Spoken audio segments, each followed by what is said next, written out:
Okay, in this second screencast, we're going to be looking at calculating the values of average speed and average velocity for various trips. Now, a few things that you should see from here. Again, average speed, which is symbolized by a V, is equal to total distance divided by total time. It's the rate of change of distance. Now, since we're talking one dimension, say we move left and right, that's the x dimension. So delta x is the change, the distance traveled going along this dimension. Now in terms of distance, that's back and forth, that all counts. It's a running total of how much ground we've covered. Since speed is a rate of change of distance, it's going to be delta x over delta t. Now, average velocity, which is a vector quantity. Now, the fact that it's a vector quantity, you'll notice it has an arrow over the top. The arrow symbolizes that it's a vector quantity. You may also see it in bold or a different color, depending on the text or situation you're looking at. Since it's a vector, we take the vector displacement divided by total time. It is the rate of change of displacement. Now, that's still a delta x, but it's delta x with an arrow over the top. Now that means it's the final position minus the initial position divided by time. The rate of change of your position. So over and back is not it's not the running total you're interested in. It's here's where I started. After I'm done, here's where I finished. So that's my delta x.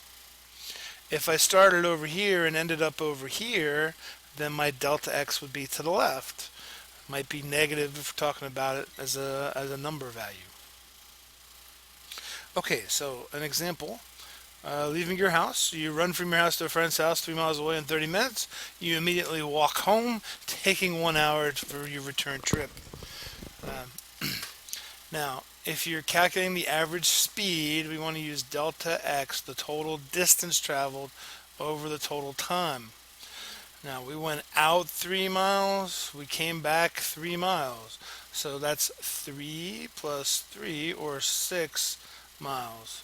We're going to divide that by the time it took in hours. 30 minutes, that's half an hour, plus 1 more hour is 1.5 hours. Okay, 6 divided by 1.5 is 4 miles per hour, which may also be written as 4 mph. Okay, now what's your average velocity for that same exact trip? Well, now we have to talk about displacement or change of position. We started here, we ended here. In the x dimension, we're back to where we started. So our delta x in terms of displacement or change of position is 0. Therefore, our rate of change of position is also 0. So our final or our average velocity for the entire trip is 0. No change, no velocity because we did not change position. Okay, now two very different answers, yet they both describe the same motion just in different ways. Okay, so now we're going to look at the same kind of motion that we dealt with in distance versus displacement, the skier going back and forth, but now we're going to compare and measure the speed and the velocity. Now, speed is the distance traveled divided by the total time. In this case, that's 3 separate 1-minute legs, so our total time is 3 minutes. Our total distance is 0 to 160 plus 160 back to 40, that's 120 more, plus 10, 20, 30, 40, 50, 60, 70, 80 more to get to the point where we end. So that's 200, 360 total meters divided by 3 minutes. 36 divided by 3 is going to be, oops, that's minutes, 120, meters per every single minute that we traveled.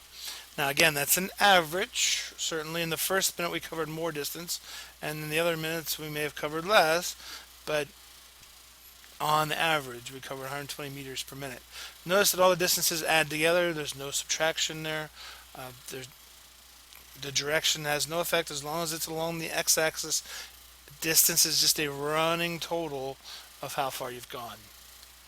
Now, if we're going to try to figure out the velocity, again, velocity is different in that it's a vector. So it's the change of your position over that time period.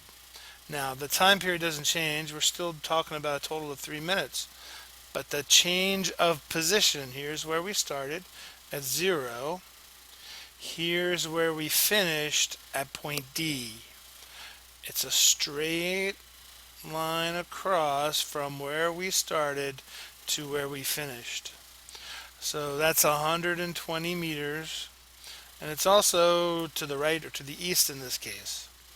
So 120 divided by 3 is going to be 40 meters every minute, and that is also to the east. It's a vector, so it should also have a direction. Again, a vector should have 3 parts.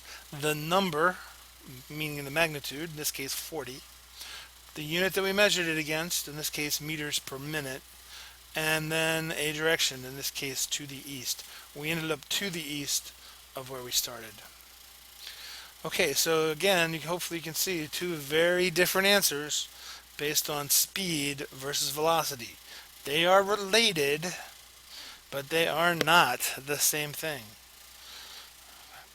Alright, so that deals with calculating the speed and the velocity. We'll look at that in some other different formats in our next screencast.